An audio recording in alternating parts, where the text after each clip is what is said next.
Jangan lupa like dan subscribe untuk mendukung channel ini. Bangga melayani bangsa. Assalamualaikum warahmatullahi wabarakatuh dan salam sejahtera untuk kita semua. Ketemu lagi bersama saya Muhammad Rizal Kurniawan Yunus, salah satu CPNS di Kementerian Pendidikan dan Kebudayaan, Riset dan Teknologi pada instansi Universitas Sulawesi Barat.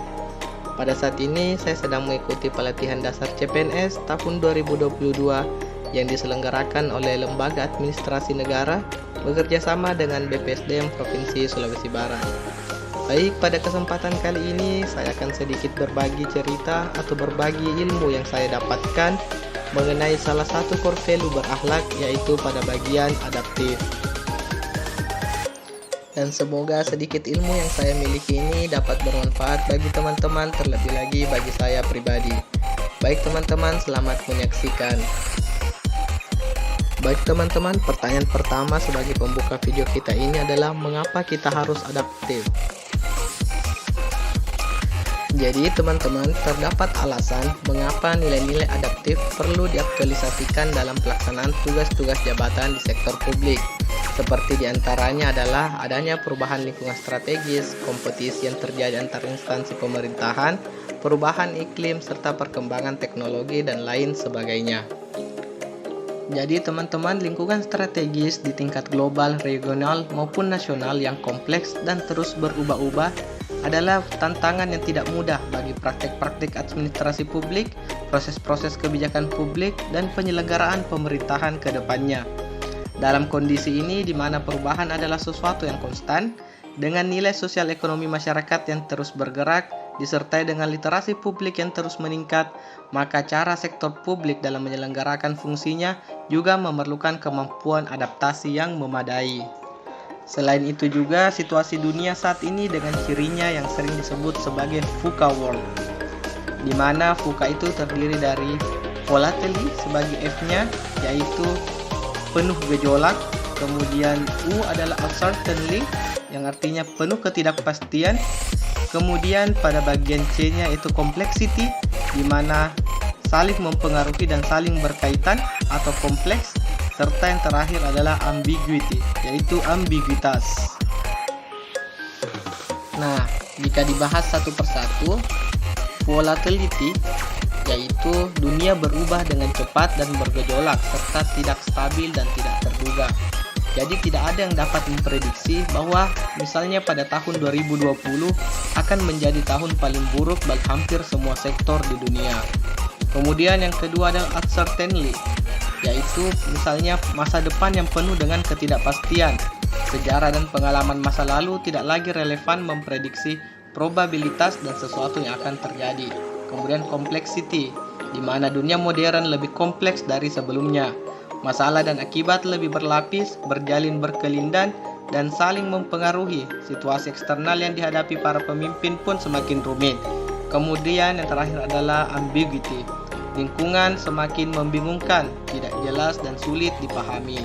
Setiap situasi dapat menimbulkan banyak penafsiran dan persepsi. Nah, berdasarkan beberapa alasan-alasan tersebut, sehingga adaptif menjadi salah satu core value atau nilai dasar yang wajib dimiliki oleh ASN.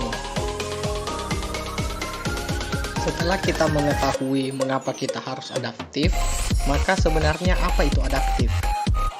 Jadi adaptif adalah karakteristik alami yang dimiliki oleh makhluk hidup untuk bertahan hidup dalam menghadapi segala perubahan lingkungan ataupun ancaman yang timbul. Bisa juga dikatakan bahwa adaptif merupakan kemampuan mengubah diri sesuai dengan keadaan lingkungannya, tetapi juga mengubah lingkungan sesuai dengan keadaannya.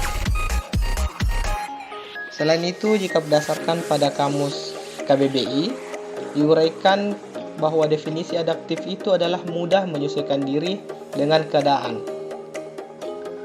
Sedangkan menurut Robbins tahun 2003 mengatakan bahwa adaptif atau adaptasi adalah suatu proses yang menempatkan manusia yang berupaya mencapai tujuan-tujuan atau kebutuhan untuk menghadapi lingkungan dan kondisi sosial yang berubah-ubah agar tetap bertahan. Nah, jadi ada beberapa macam definisi dari adaptif yang intinya adalah kemampuan untuk menyesuaikan diri dengan lingkungan. Bahkan Sukanto tahun 2009 memberikan beberapa batasan-batasan pengertian dari adaptasi, yaitu yang pertama, proses mengatasi halangan-halangan dari lingkungan. Yang kedua, penyesuaian terhadap norma-norma untuk menyalurkan. Yang ketiga adalah proses perubahan untuk menyesuaikan dengan situasi yang berubah. Kemudian yang keempat, mengubah agar sesuatu dengan kondisi yang diciptakan.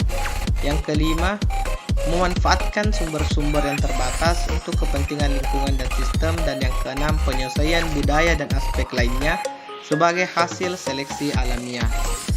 Nah, sehingga dari beberapa penjelasan tadi bisa kita katakan bahwa adaptif itu adalah kemampuan untuk dapat menyesuaikan diri dengan keadaan lingkungan yang terus berubah-ubah. Selanjutnya, bagaimana untuk bisa adaptif? Tentu saja jika kita ingin memiliki kemampuan adaptif, maka kita harus memiliki kemampuan untuk berpikir kreativitas dan inovatif. Kreativitas sendiri dapat dipandang sebagai sebuah kemampuan untuk berimajinasi atau menemukan sesuatu yang baru. Kreativitas juga dipandang sebagai sebuah proses pencarian hal-hal baru dalam menyelesaikan atau menghadapi suatu masalah. Ini artinya bahwa kreativitas merupakan kegiatan dengan tujuan untuk menyelesaikan persoalan yang muncul. Nah, adapun dimensi kreativitas melingkupi antara lain satu, fluensi atau kefasihan atau kelancaran, yaitu kemampuan untuk menghasilkan banyak ide atau gagasan baru karena kapasitas atau wawasan yang dimilikinya. Kemudian yang kedua, flexibility atau fleksibilitas, yaitu kemampuan untuk menghasilkan banyak kombinasi dari ide-ide yang berbeda. Kemudian yang ketiga, elaboration atau elaborasi, yaitu kemampuan untuk bekerja secara detail dengan kedalaman dan komprehensif. Kemudian yang keempat adalah originality atau orisinalitas, yaitu adanya sifat keunikan atau novelty, kebaruan dari ide atau gagasan yang dimunculkan. Sehingga kreativitas yang terbangun akan mendorong pada kemampuan pegawai untuk dapat adaptif terhadap perubahan. Jadi, tanpa kreativitas, maka kemampuan beradaptasi seorang pegawai akan sangat terbatas. Kreativitas bukan hanya berbicara tentang kemampuan kreatif, tetapi juga bagian dari mentalitas yang harus dibangun sehingga kapasitas adaptasinya menjadi lebih baik lagi. Baik teman-teman, selanjutnya, budaya adaptif dalam pemerintahan merupakan budaya organisasi di mana ASN memiliki kemampuan menerima perubahan termasuk penyelarasan organisasi yang berkelanjutan dengan lingkungannya, juga perbaikan proses internal dan berkesinambungan. Dalam konteks budaya organisasi, maka nilai adaptif tercermin dari kemampuan respon organisasi dalam mengadaptasi perubahan. Nah, di sini Peter Seng selanjutnya memperkenalkan paradigma organisasi yang disebut sebagai learning organization, yaitu untuk menggambarkan bahwa organisasi itu seperti manusia yang butuh pengetahuan yang perlu terus diperbaharui untuk dapat bertahan hidup, bahkan leading dalam kehidupan. Untuk memastikan agar organisasi terus mampu memiliki pengetahuan yang mutakhir, maka organisasi itu dituntut untuk melakukan 5 disiplin. Yang pertama, personal mastery, atau pegawainya harus terus mengasah pengetahuannya hingga ke tingkat mahir. Kemudian yang kedua adalah shared vision, artinya pegawainya harus terus berkomunikasi hingga memiliki persepsi yang sama atau gelombang yang sama terhadap suatu visi dan cita-cita yang akan dicapai bersama. Kemudian yang ketiga adalah mental model, di mana pegawainya memiliki mental model yang mencerminkan realitas yang organisasi ingin wujudkan. Kemudian yang keempat adalah team learning, artinya pegawainya perlu selalu sinergis dalam melaksanakan kegiatan-kegiatan untuk mewujudkan visinya. Kemudian yang kelima adalah system thinking. Artinya pegawainya harus selalu berpikir sistematik, tidak kacamata kuda atau bermental silo. 5 disiplin ini sangat aplikatif dalam konteks pelaksanaan tugas dan fungsi ASN di lingkungan kerjanya masing-masing. Dengan mempraktekkan kelima disiplin tersebut, ada jalan bagi organisasi untuk selalu mendapatkan pengetahuan baru. Karena tanpa pengetahuan yang selalu diperbaharui, maka organisasi cenderung menggunakan pengetahuan lama atau kadaluarsa yang justru akan menjadi racun bagi organisasi tersebut.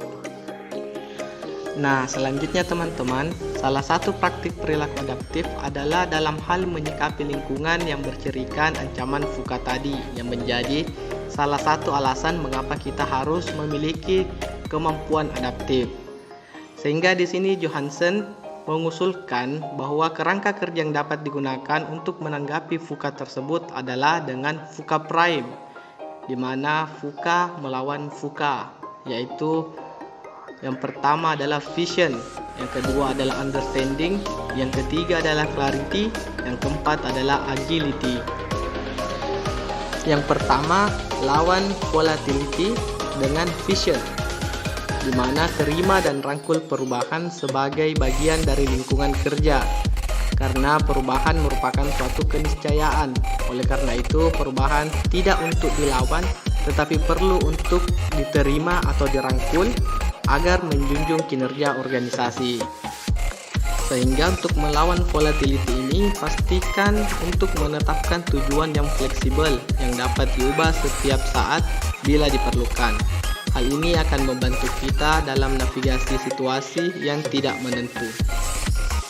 Selanjutnya adalah hadapi uncertainty dengan understanding.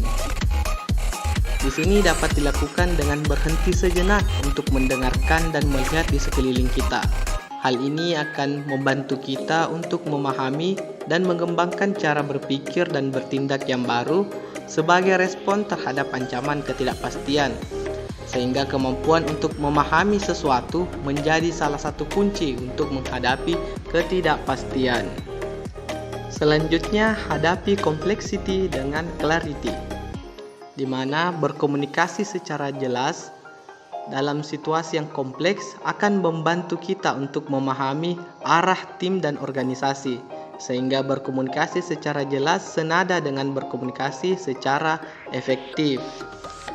Dan yang terakhir adalah hadapi ambiguity dengan agility, yaitu dorong fleksibilitas, kemampuan untuk beradaptasi, dan ketangkasan. Jadi kita membuat rencana ke depan, tetapi tetap bersiap untuk mengubahnya. Nah, itulah tadi VUCA Prime yang dapat digunakan untuk menghadapi keadaan VUCA World. Selanjutnya, dari beberapa penjelasan mulai dari pengertian adaptif hingga dengan menghadapi VUCA World. Jadi untuk melakukan perilaku adaptif dapat dilakukan dengan yang pertama, cepat menyesuaikan diri dengan lingkungan. Yang kedua, terus berinovasi. Dan yang ketiga, kita harus bersikap proaktif. Baik teman-teman, itulah tadi sedikit ilmu yang bisa saya sampaikan yang telah saya dapatkan pada saat tahapan MOC mengenai salah satu core value berakhlak, yaitu adaptif. Semoga bermanfaat untuk kita semua. Wassalamualaikum warahmatullahi wabarakatuh.